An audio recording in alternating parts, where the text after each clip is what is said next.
2022 is over, and it's time for another year-end list. And I know I say this every year. Every year I go on about how amazing the year has been in terms of music, and how, music just keeps getting better and better. But this year, I'm going to say it again, but I really mean it this year. On average, there's probably around 70 albums a year that I give a rating of like a 7 out of 10 and above. So to make this year-end list, I had to listen to all of those albums, all of the albums that I gave a 7 out of 10 and above throughout the year. Usually that entails re-listening to around 70 albums. That's kind of been the average for the last few years. I've been doing this since around 2015. This year it was 130, almost double. And so, yeah, there was 130 albums in contention for this video. And I've had to somehow re-listen to all of them over the last month and narrow it down to just 50, which has been difficult to say the least. But I think it's safe to say that this is my definitive top 50 of the year. I'm happy with these rankings. There's some amazing albums that I unfortunately had to leave out. But, yeah, my top 50 albums of the year, 2022. Here we go.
Let's just assume, for the sake of argument, that chapstick causes chapped lips, and sunscreen causes sunburns, and music causes hearing loss. Nigga is the grill he got. Nigga is the chain he lost. Nigga got from the wheel off a lot. Nigga be in pocket till he not, till he shut down, won't talk for knots.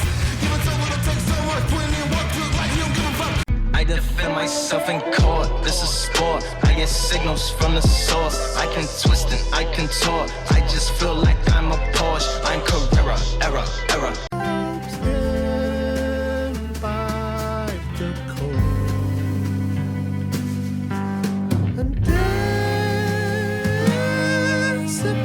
They chase sunrise with moonshine after tussling and muttering secrets all night. Started out of the light, Caroline.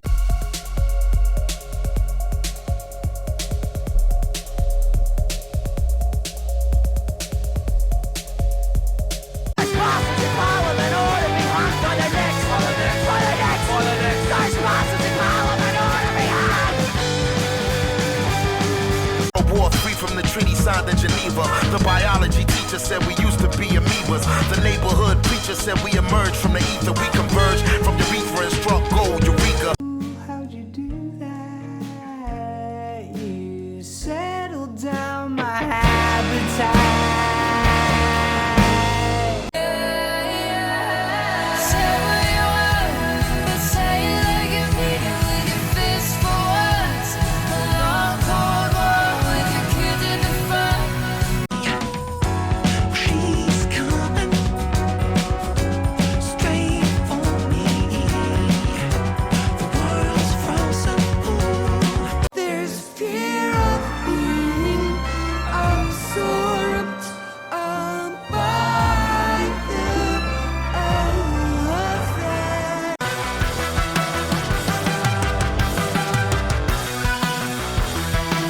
I think it's for you.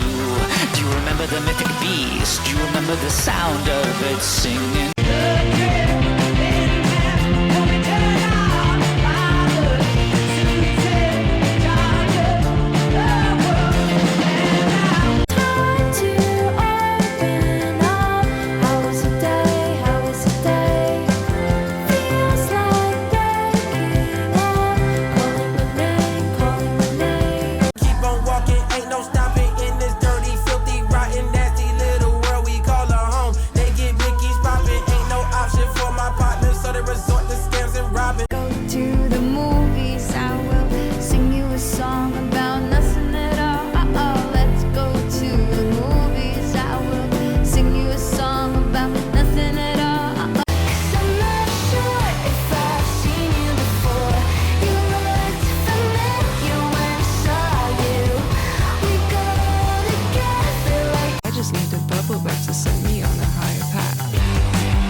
Wet Leg are one of the most recent UK bands to explode onto the scene with their straight-to-the-point indie rock that combines rhythmic, post-punk inspired instrumentals with a quirky yet charming deadpan delivery from frontwoman Rhian Teasdale.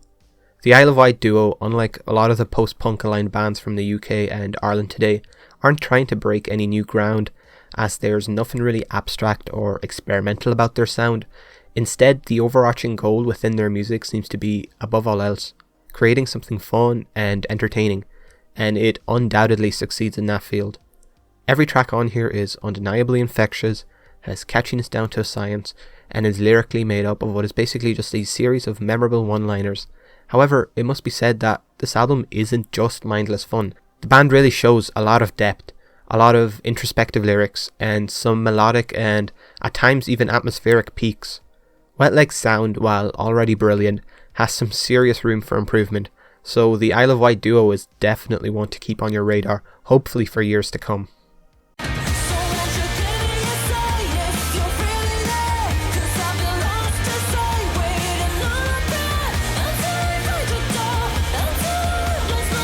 Bold and unapologetic are two words which I think best encapsulate Rina Sawayama's music. Ever since I first heard her debut EP Rina, all the way back in 2017, I've been absolutely enamoured by her work. In my eyes, she is the quintessential pop star of the last decade, a beacon of expressing sheer emotion and uncaged artistic freedom through the vessels of contemporary pop and R&B. Now, if we look back at the two words I mentioned before, bold and unapologetic, I don't think any single project in Rina's short but impactful discography fits under those categories better than her newest LP, Hold the Girl. While not quite as silky smooth and intoxicating as Rina, or as diverse and creatively free-flowing as 2020's Sawayama, this album largely feels like a fully fledged expansion of her more anthemic and powerfully emotive moments on those aforementioned previous releases. Rina has always shown an impressive ability to express immense emotion through her voice while keeping her music firmly within entertaining and colourful dance pop boundaries, and that ability is showcased in spades on tracks like Catch Me in the Air, Frankenstein, and the simply electric Hurricane. What this album lacks in comparison to its predecessors, it more than makes up for in what Rina is able to achieve by simply playing to her vocal and songwriting strengths over energetic, in-your-face, and vibrant instrumentals.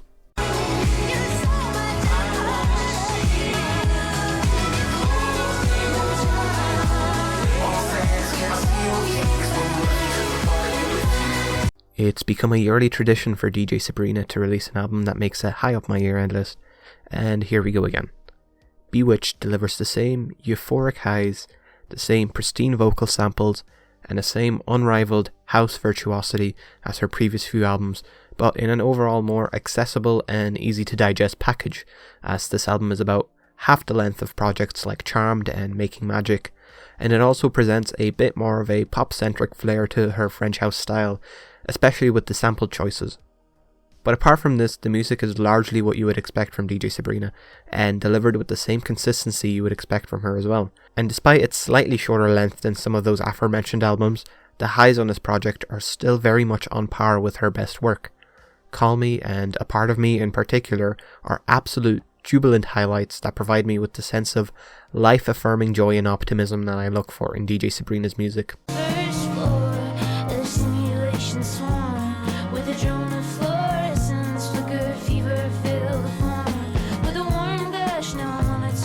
Adrian Lenker and Big Thief just keep getting more and more ambitious with every consecutive release, but their newest album, Dragon New Warm Mountain, I Believe in You, is by far their biggest leap in ambition.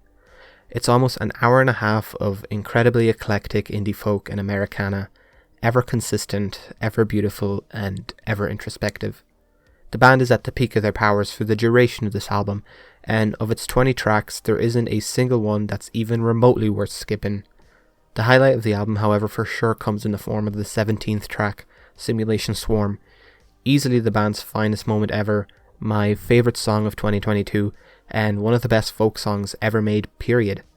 But the journey to get to that track, however, is one that's full of highlights, full of wonderful country and even neo-psychedelia stylings, and emotional introspections, tackled with a sense of almost childlike bliss and optimism. It's simply wonderful.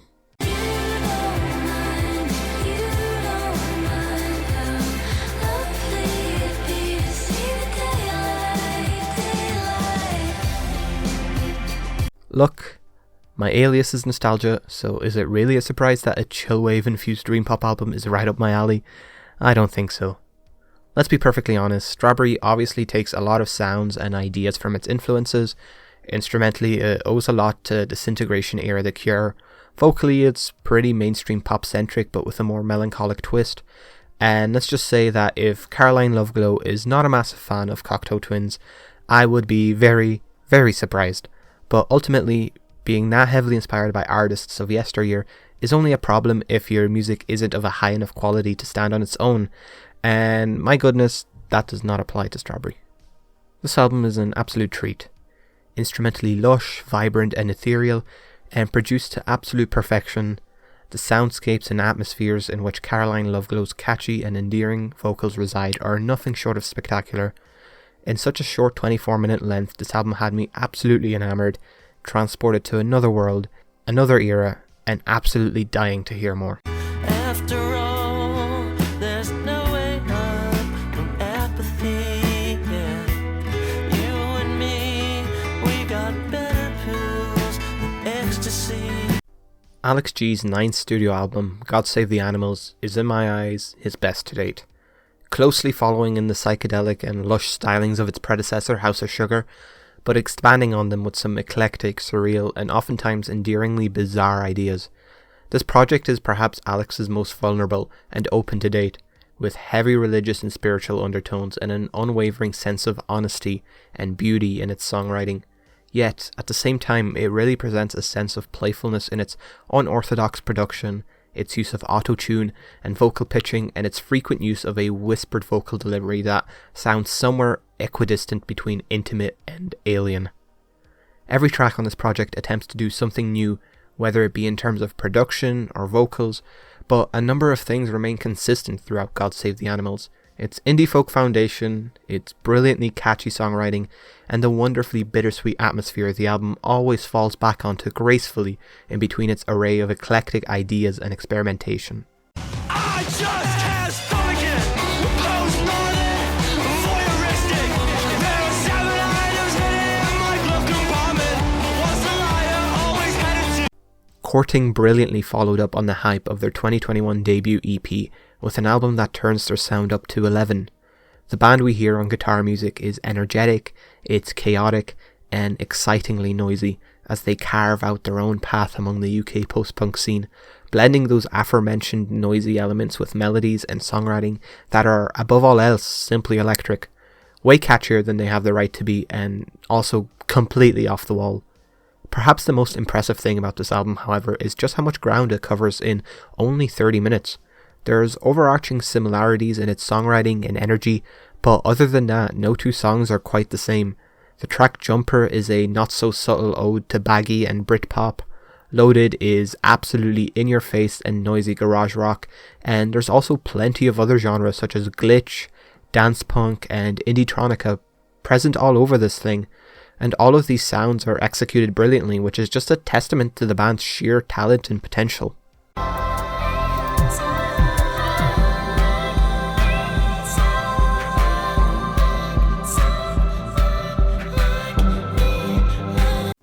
Anyone who knows me knows I've never been much of a drainer. I do actually think that Echo 2K's output has been pretty consistently good, but to say Blade's style of cloud rap didn't do much for me would be quite an understatement.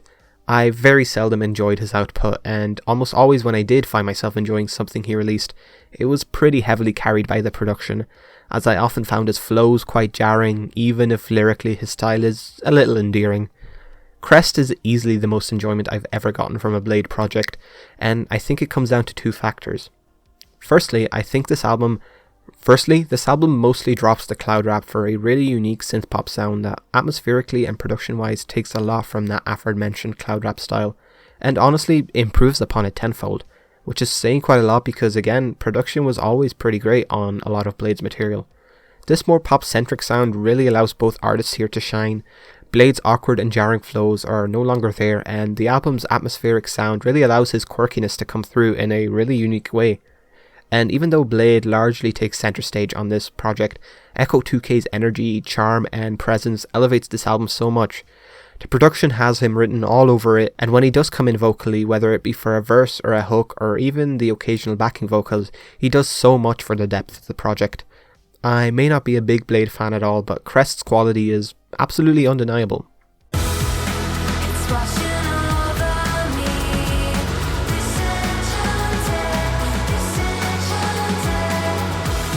Your image is all I see. Hachi's sophomore album, Giving the World Away, is a delightful 90s nostalgia-kissed pop record that completely blows her already impressive debut out of the water. Absolutely essential to making this album as brilliant as it is the fact that at its core it's a fantastic mainstream pop album, well written, incredible vocally, and catchy beyond belief. I genuinely believe that if all of these tracks were released with contemporary mainstream production, they would be absolute airplay magnets. And none of this pure pop perfection is lost with any of the 90s instrumental styles and production quirks this album delves into. In fact, every single individual aspect of this album enhances and complements everything else about it. The production and instrumentals are very much rooted in 90s alternative rock, and it tastefully executes flavors of bands like Cocteau Twins, the Stone Roses, the Sundays, and also fellow Aussie Kylie Minogue. Here's hoping Hachi continues to improve as she already has since her 2019 debut, because if she does, then I genuinely think she can go on to be one of the best things to happen to pop music in a long time.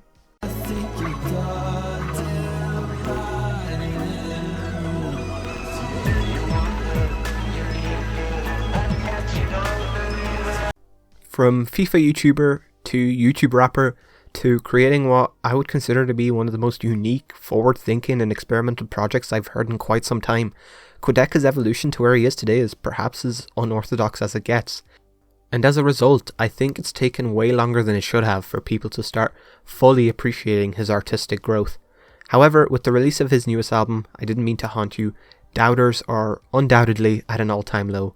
This project is mind-blowing in both its ambition and execution, as Quedeca almost entirely abandons his hip-hop roots and creates a chillingly beautiful, folky art-pop concept album that combines an eclectic array of genres and influences to create something quite literally out of this world. It also has to go down as one of the best executed concept albums I've heard in years, as the entirety of this project is written from the perspective of a ghost, presumably Quedeca's. And let me tell you something, the otherworldly and ethereal soundscapes throughout this project are perhaps the best possible setting for a concept of this nature. It's truly a special project, a groundbreaking project, and a bone-chillingly beautiful project, and I think it's a very strong signifier that the sky is the limit for Quedeca. In every room, sonic boom. Jockstrap's debut, I Love You Jennifer B, is an album that sounds like nothing I've ever heard. And this level of uniqueness and eclecticism is somehow present on a pop album, and one that is still just as catchy and as memorable as any mainstream pop album could ever hope to be. Again, somehow. The production is completely, indescribably creative, yet at the same time the sounds are crafted so meticulously and so impressively that these surreal and avant-garde styles sound inexplicably familiar and incredibly easy to listen to and get lost in. The vocal and lyrical work from Georgia Ellery also has to get a special mention for me, because I think the fact it's so lush and gorgeous makes this experimentation throughout the album so easy to digest. No matter how surreal the instrumentals may be, her passionate and lovely voice guides the listener through it all. So there, I did my best to briefly describe this album and why I love it, but realistically, it's one of those projects that you just have to listen to fully understand its magic, and I think that right there is the key word when it comes to I Love You Jennifer B. Magic.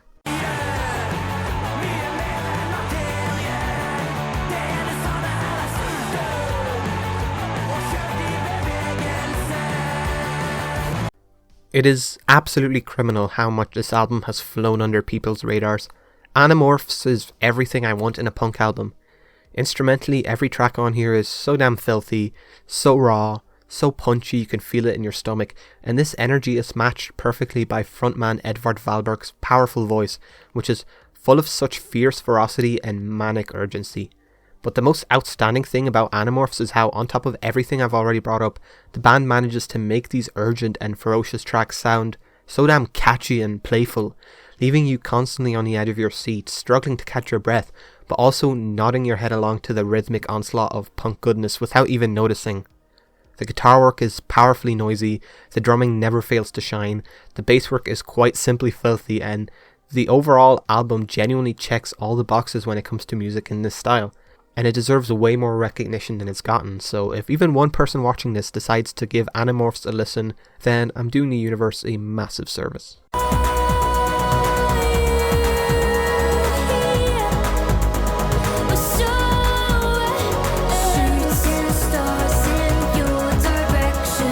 After releasing one of my favourite albums of the decade in 2018, in the form of their sophomore project, I'm All Ears, Let's See Grandma finally returned earlier this year to bless us with some incredibly touching and introspective synthpop. Their previous albums, while still quite honest and personal, presented everything in such a quirky and hypnotically psychedelic package that it always felt like it was pure fun and playfulness above everything else. However, the Let's See Grandma we get on Two Ribbons have lost a lot of that playfulness. And that's quite understandable when you realise just how much the duo went through in between the release of this album and their previous project. In 2019, one half of the duo, Jenny Hollingworth, lost her 22-year-old boyfriend to cancer, and the band began to grow distant due to this loss and grief. And just as they began to grow closer together again, their frequent collaborator and one can only assume friend, Sophie, tragically passed away in 2021. The pair, especially Jenny, faced such deep loss and grief in such a short amount of time, and of course on top of that a pandemic as well, and all of this reflects heavily in the music on Two Ribbons.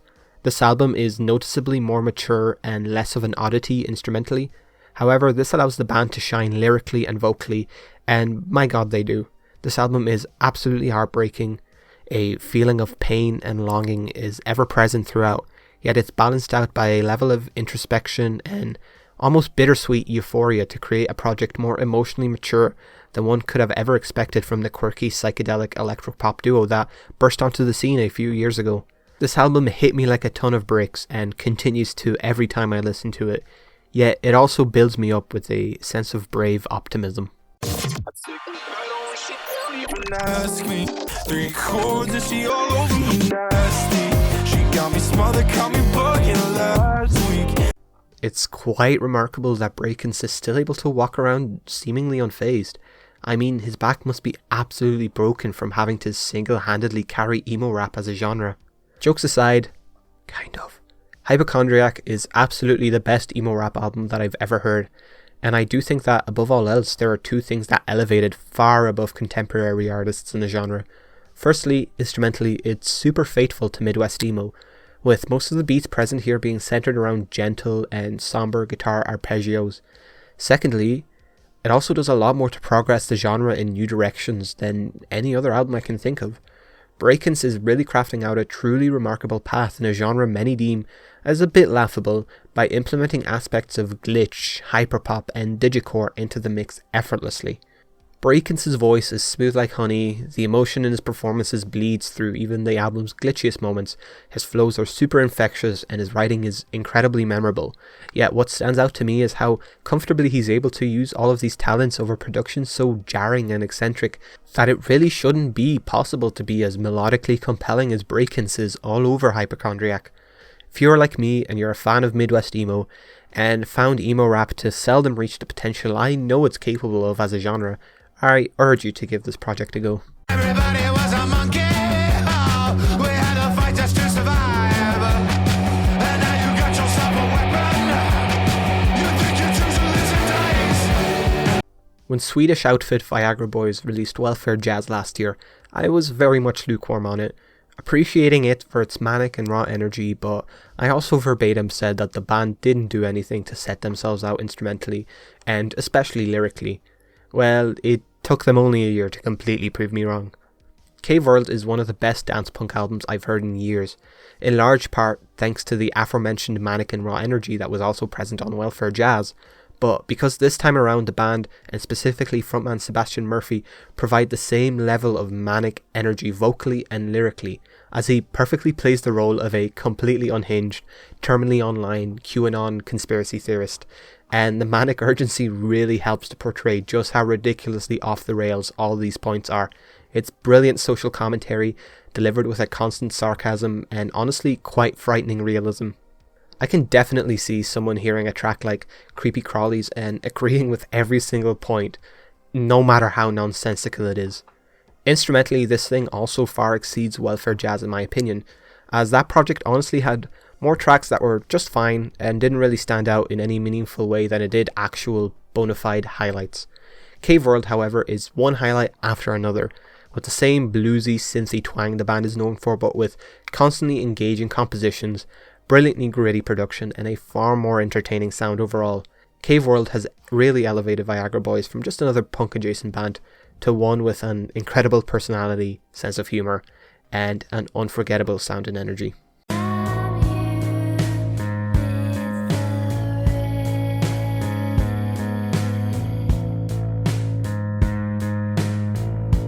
Just Mustard have been a band that I've loved for years now, despite their, up until this year, very small following. But with the release of their sophomore album, Heart Under, as well as their stint opening up for Fontaines DC on tour, has finally gotten them some of the recognition they so badly deserve. The Irish outfit time and time again finds the centre point between harsh and heavenly. A lot of the band's music on Heart Under is super heavily driven by punchy and powerful drumming and melancholy bass work, as well as incredibly abrasive shoegaze guitar work, all of which combine to create a cold and mechanical foundation to the band's sound. But what then makes the entire package so unique is how much contrast is present between this dark and brooding instrumental style and Katie Bell's utterly gorgeous, ethereal and dreamy vocals, which almost feel like a glimmer of hope in an otherwise densely surreal and dark world. Just Mustard are truly one of the most exciting shoegaze acts around, and their abrasive meets melancholic sound is something I cannot get enough of. Now the morning's filled with coke, he's trying to talk you through it all. Is there mommy Fina Gale and is there daddy Fina Far? And they say they love the lab, but they don't feel it go so. From one Irish band to another, and one for which Just Mustard opened for not long ago, Dublin outfit Fontaines DC just get better and better with every release, as Skinty Fia is easily their most complete and outstanding project to date. This album fully embraces the gothic rock style that was a bit of a secondary affair on their previous project, A Hero's Death, and with this brooding, dark and pessimistic sound as a backbone, the band shine like never before. Gree and Chatton's songwriting has never been better, as on tracks like In Our Gree Hilka Joe and I Love You, it is quite simply poetic and impactful, yet so cold and desolate.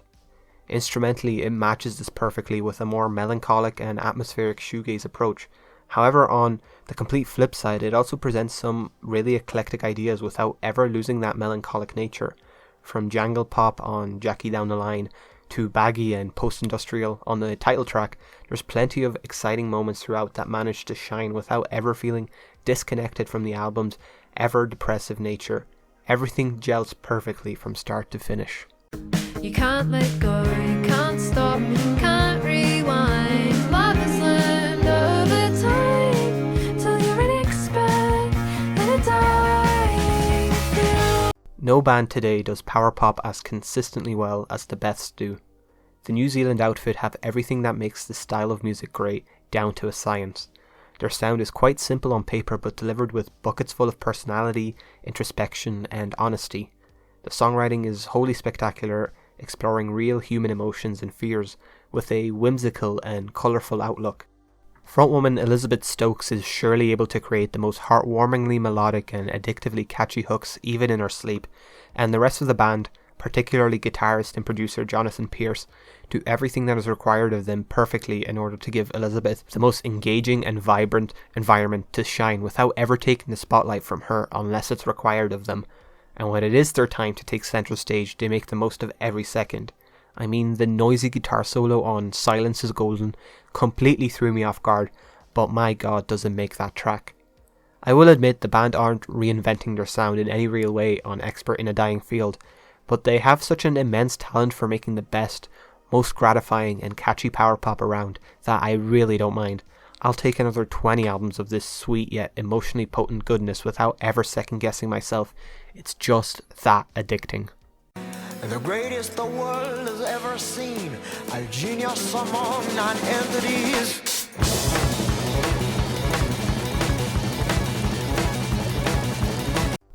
Black Midi's 2021 album Cavalcade was far from a letdown. In fact, it was brilliant, but as someone who still to this day is absolutely blown away at what the band were able to provide on their debut Schlagenheim with just 2 guitars, a bass guitar and a drum kit, albeit one with a superhuman behind it, the more progressive and far less raw sound of Cavalcade just did not quite reach those admittedly intense highs, quite as often as Schlagenheim did for me personally. But the band and their wonderful selection of session musicians were still onto something special, and Cavalcade still effortlessly landed high on my top 50 albums list last year. But there was still room for improvement and for expansion on the ideas that album presented, and my god, that's exactly what Hellfire does. Just like Cavalcade, Hellfire is ridiculously dense, off-kilter, and dizzyingly complex. It defies genre boundaries, but this time the whole package just clicked with me like you wouldn't believe. There were moments on Cavalcade that just didn't provide me with the euphoria and heart palpitations that I had come to expect from the band after hearing their debut, as the more subtle and vocal-based moments like Marlene Dietrich didn't really do it for me as much as the balls to the wall, in-your-face, explosive moments on Schlagenheim. However, Hellfire, fitting album title, scratches that itch for intensity time and time again, and blends the dense progressive jazz fusion euphoria of Cavalcade with the raw, unforgiving intensity of their debut perfectly. 3 months to the gutter, never 3 months to the peak. Another day to blind your fingers for the simple right to eat. Only 3 months to the gutter. It's hard not to get goosebumps from this album's anxious intensity the first time you listen to it, and also the second time you listen to it, and also the third, and so on. Hostile Architecture is easily the best avant-garde metal project I've heard in quite some time, as it delivers what I can only describe as the sounds of the world crumbling around you, as vocalist Alistair Dunn screams for his life about the evil of capitalism and the dystopian-esque society we are bound to. All of this in his distinctively Scottish accent. What's not to love? The soundscapes here are so damn heavy and dissonant. The guitar riffs are suffocating and the drums are frenzied. There's so much density to the music here that there's seldom a moment to breathe during this dizzying experience. The music is so anxious, so infernal, that it genuinely does make you feel trapped in a hellish dystopia. So if you're in the market to feel like the whole world is doomed and there's nothing you can do about it, and you just want to feel like an ant in the grand scheme of things, but also you want to hear some of the most kick-ass and genuinely epic metal soundscapes imaginable, this is absolutely the album for you. Whose life are you pro? Whose do you want to control? Heaven forbid my rights. Heaven forgive what I decide. Baby is 33 minutes of feminist punk anthems, unforgiving and unapologetic, and rightfully so. The band holds nothing back, no stone is left unturned, and no injustice left unaddressed. Lead singer Ren Aldridge's vocals are brilliantly emotional. Her songwriting provides one powerful gut punch after another as it tackles social issues headfirst in a truly impactful way. It's a cry for justice and equality, delivered with such remarkable confidence that at the same time it sounds like it's laughing in the face of misogynists and bigots, perfectly representing how a lot of people are feeling at the moment. But aside from fantastic politics, which I can get behind with every fibre of my being, the album is elevated to the next level by its incredible instrumental work. The music on Baby is noisy, raw and frustrated, but at the same time extremely complex and maths rock adjacent despite that rawness. This is easily one of the most important albums of the year and of the decade, and some of the best contemporary punk has to offer.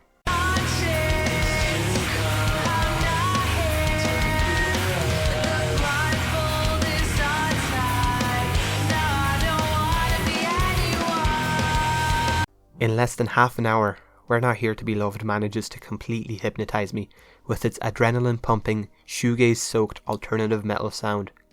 Let's get the obvious comparison out of the way.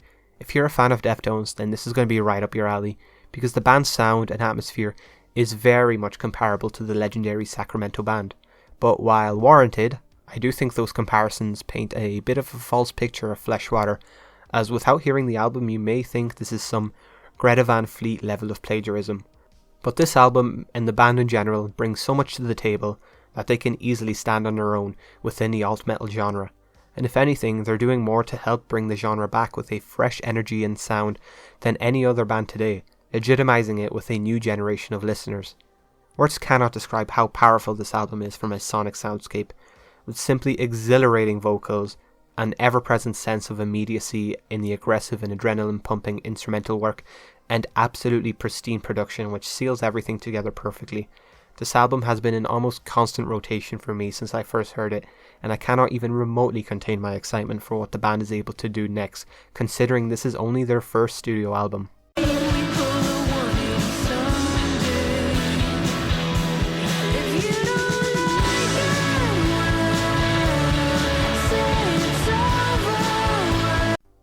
I fucking love Always. So far, they have a perfect record making it into the top 5 of my year-end lists, with their previous 2 albums being right up there in 2014 and 2017, and after 5 years without a crumb of new music from the band, they finally decided to bless us again in 2022 with another dream pop masterpiece in the form of Blue Rev. Now, Blue Rev may not necessarily see the band completely reinvent themselves, as it very much follows in the dreamy, jangle pop roots of its predecessors. However, it does see the band take some risks and try new ideas within their familiar sound, most notably adding a little more density and noisiness to their dream pop sound to transform this album into one which sees the band's familiar style combined with shoegaze in a wholly exciting way. This project also really sees the band explore some interesting and unexpected new ideas and sounds.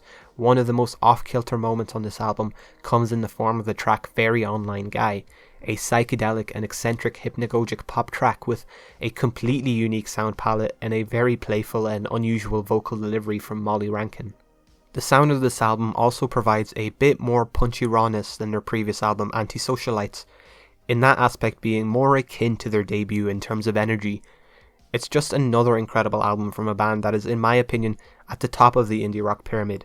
Always set the standards, and those standards are, yet again, incredibly high. I've never been an asset, at least the kind of laughing at something that I said. I'm a god, I'm a slob with a fist full of salt. I'm better. Gillaband, formerly known as Girl Band, were always a band I saw incredible potential in. A potential that shone through at times on their first 2 records but was ultimately dragged down by various things. But everything finally clicks and my optimism finally gets repaid with the release of their new album, Most Normal. This thing is an absolute noise rock masterpiece.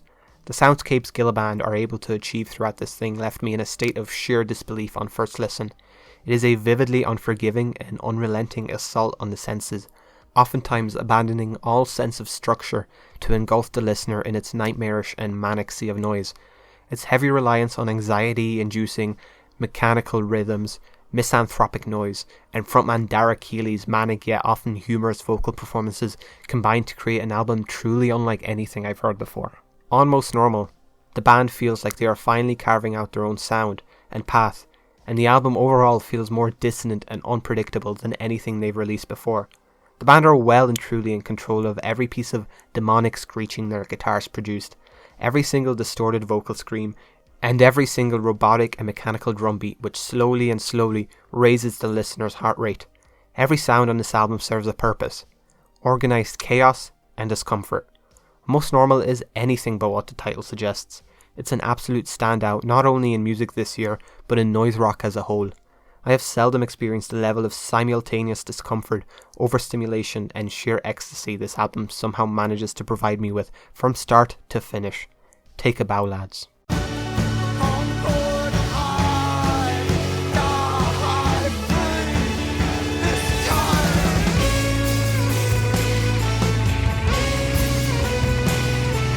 This time last year, Black Country New Road's debut album, for the first time, narrowly missed out on the top spot of my year-end list. But not this year, as the band's sophomore album, Ants From Up There, is quite comfortably the best I've heard all year. In just a year since their debut, the band were able to completely reinvent their sound, while still retaining everything that made that debut so incredible. Ants From Up There is a more slow-burning, gentle, mature, and melancholic project which, largely helped by Isaac Wood's pained and anxious vocals, details a story of long-distance love and longing and introspection. But as I mentioned, the best aspects of the debut, the complexity, the depth, the intensity, the gratifying building and releasing of tension, everything is still present on Ants From Up There, but in a completely new and honestly slightly more accessible new package. For the First Time still had its more somber, introspective and melancholic moments, but while these moments were brilliant, they never really stood out as the highlights. Instead, they largely served as stepping stones from one intense explosion to the next.